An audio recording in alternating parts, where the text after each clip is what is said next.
Please.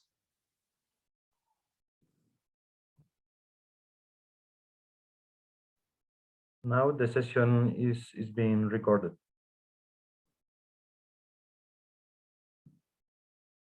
Okay. Thank you very much, Alberto.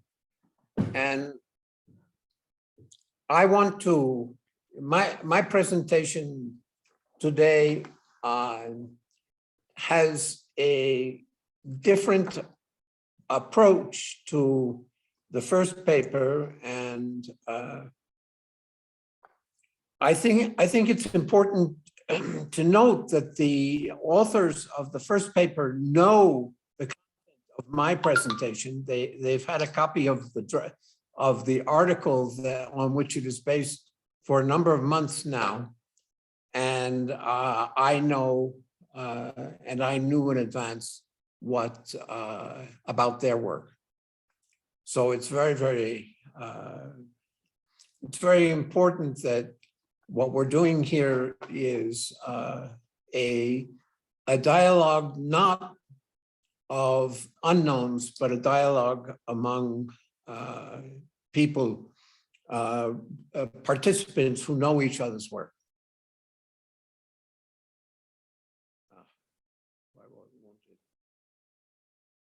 I want to make a historical note about who is missing from their presentations, although it's important also to note that historically, most of what I'm going to cite here are people who have written since in the historical period that is subsequent to what they are talking about.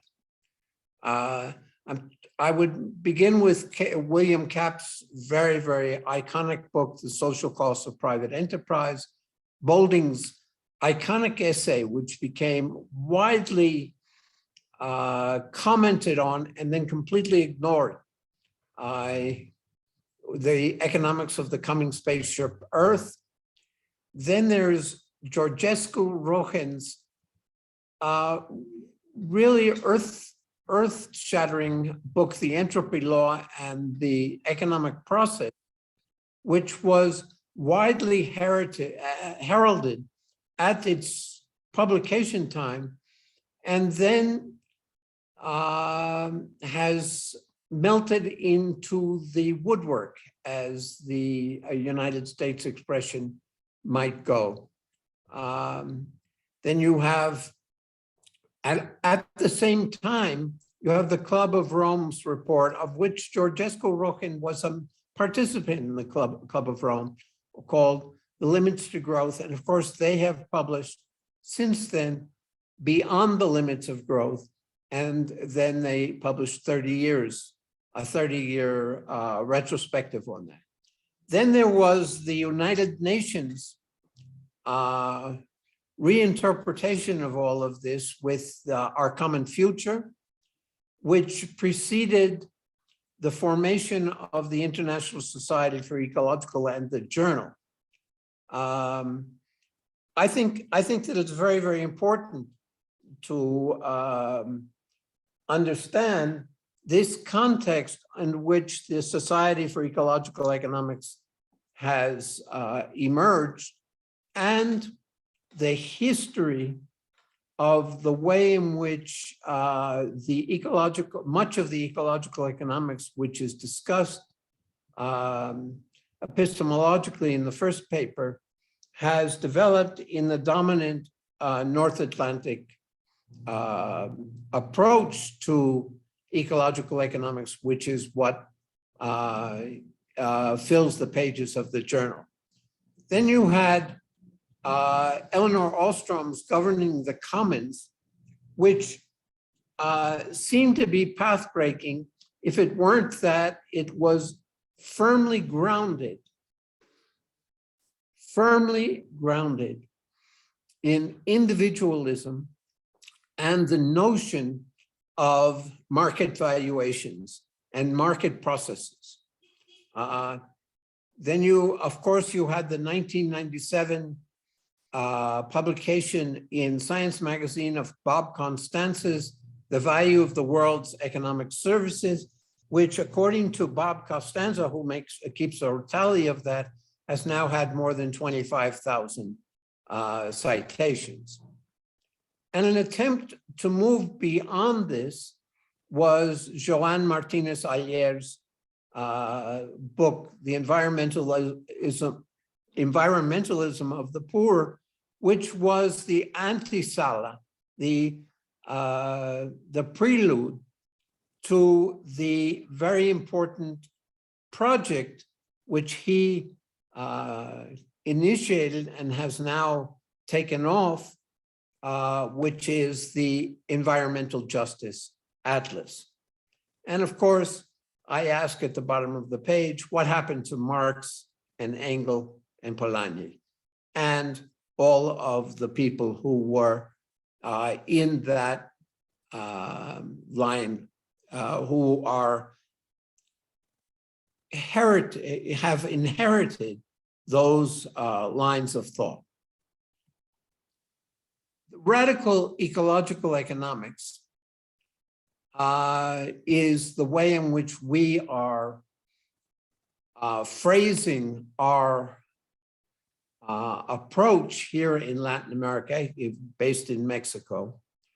It is clearly beginning not simply as an epistemological development of economics, but rather it has a political agenda that is directly attached to the process of social change and is informed by and fed by, and that's very, very important, because our work is in collaboration with the groups that we'll be talking about. So it has a political agenda of social change, but also being accompanied by people from societies and movement. These societies are in fact the centers of biodiversity. The people who live in these centers are responsible for, as the literature is now beginning to recognize, the conservation and enrichment of biodiversity.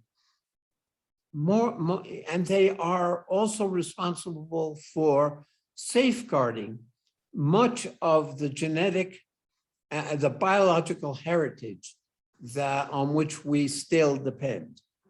They are fed by traditions, knowledge, and very, very important part of that is an understanding that traditions are very central to what we're talking about, but traditions are not stagnant. As Eric Wolf said some 40 years ago,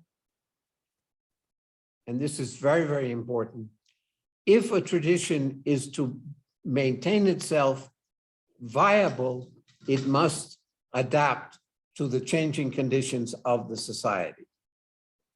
And that involves integrating different kinds of technological advances, as well as different kinds of political evaluations of what the world is happening.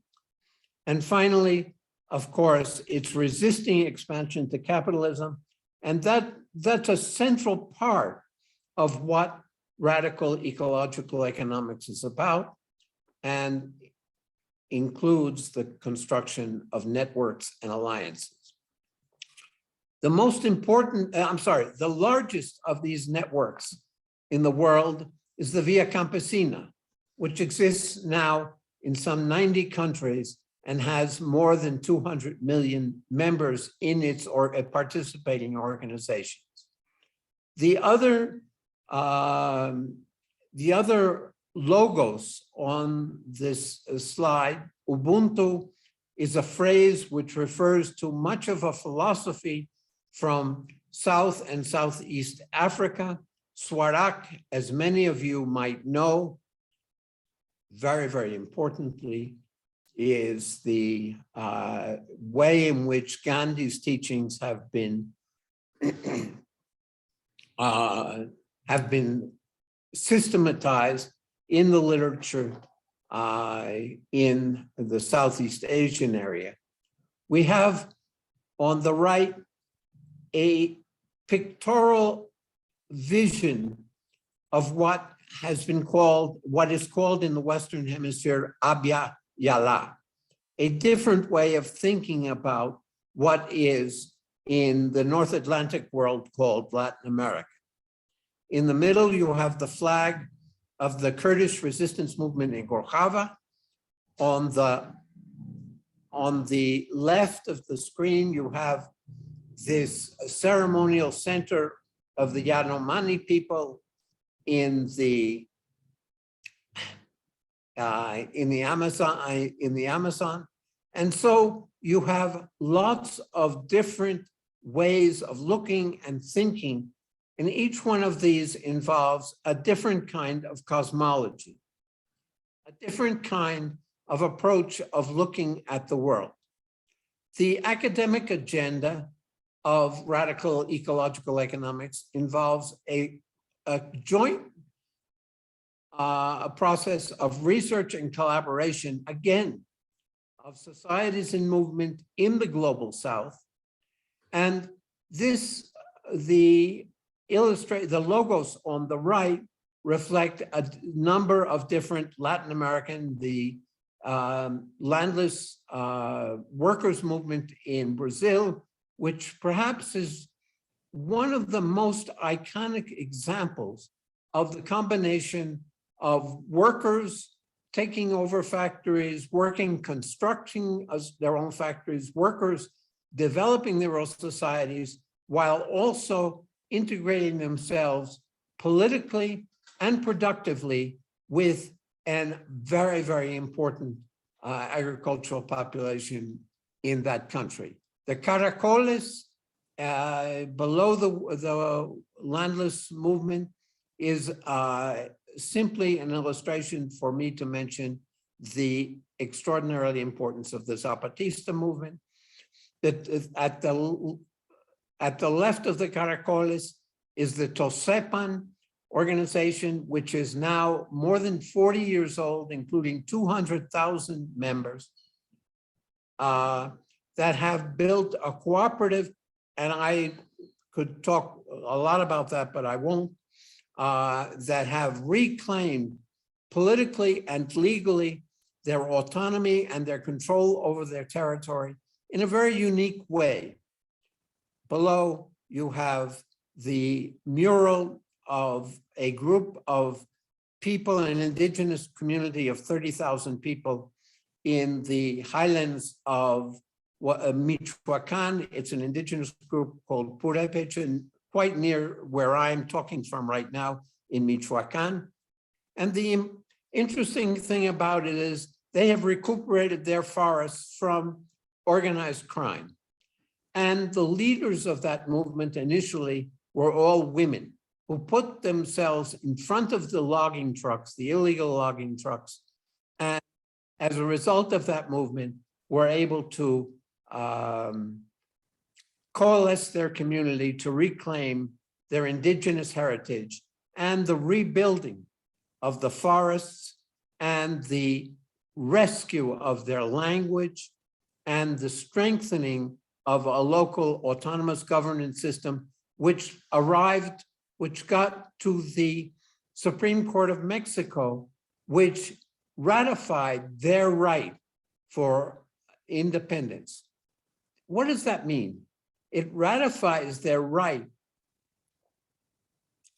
to organize, to manage, and to use the cosmological basis of their societies for a different way of thinking about the relationship between society and nature. This involves different kinds of strategies of attending to basic needs.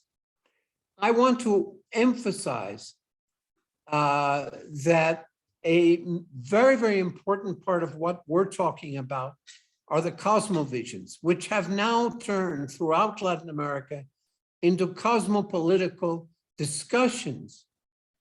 That is, political programs which are informed by the cosmovisions of the way in which the earth itself was created, the planet itself was created.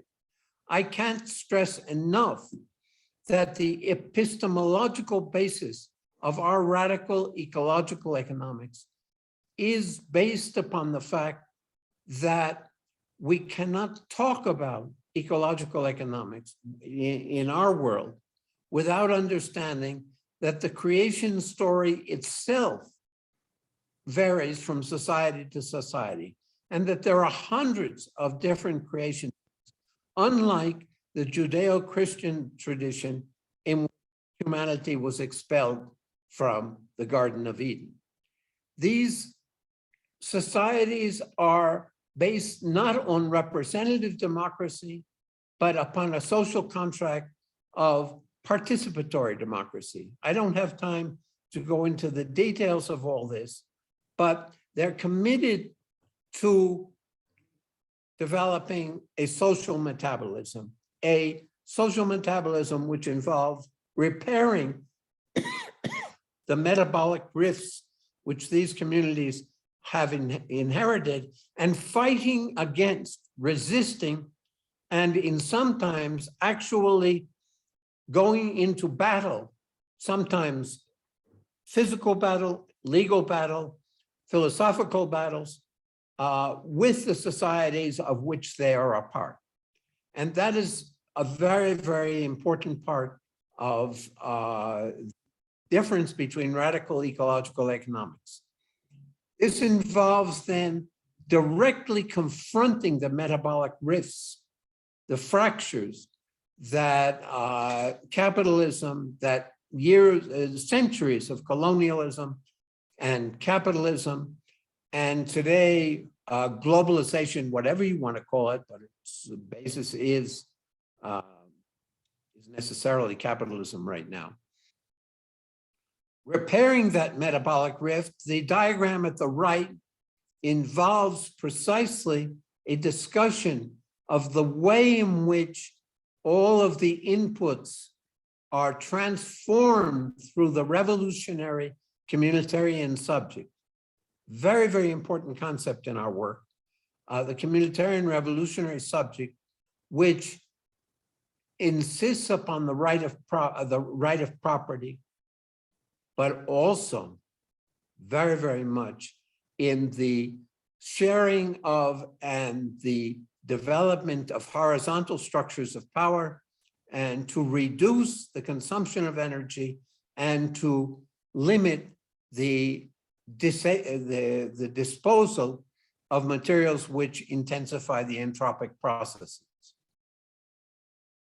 And one of the other things that is very, very important that is perhaps not realized in the North American world, North Atlantic world, is the very important notion that most of these societies are generating collective surpluses, which is allow for their collective improvement of their quality of life and to assure their ability to protect their ecosystems.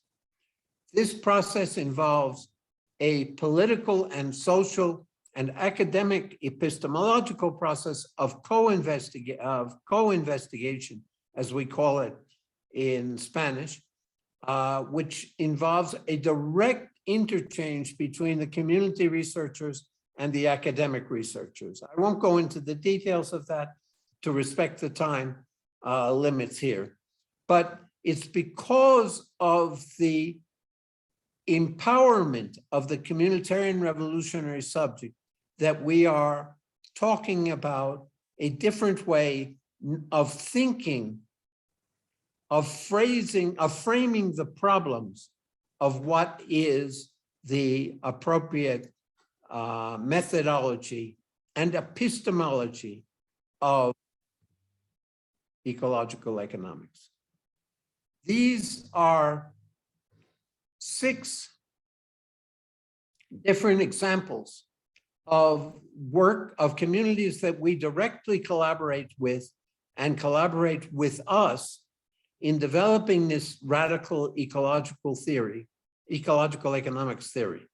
The Tosepan cooperatives, which I mentioned before, have about 40,000 families that are members, and they have hundreds of local cooperatives and are incurring, and this is very important for me to stress here, are entering into world markets with their production of coffee and pepper, but in fair trade situations, in markets which are protected and which assure that the producers are being remunerated and the community is being remunerated so that it continue to improve the quality of the environment in which they live and assure an adequate quality of life for its people. Comunalidad involves dozens of communities in the highlands of Oaxaca that have taken control of their forests and are generally acknowledged to be among the best stewards of the environment in the whole community forestry area, productive area in the whole world. Their practices involve a shared view of how do you manage a forest to have the forest contribute to the well-being of the community, while the community assures the biodiversity and the health of the people themselves.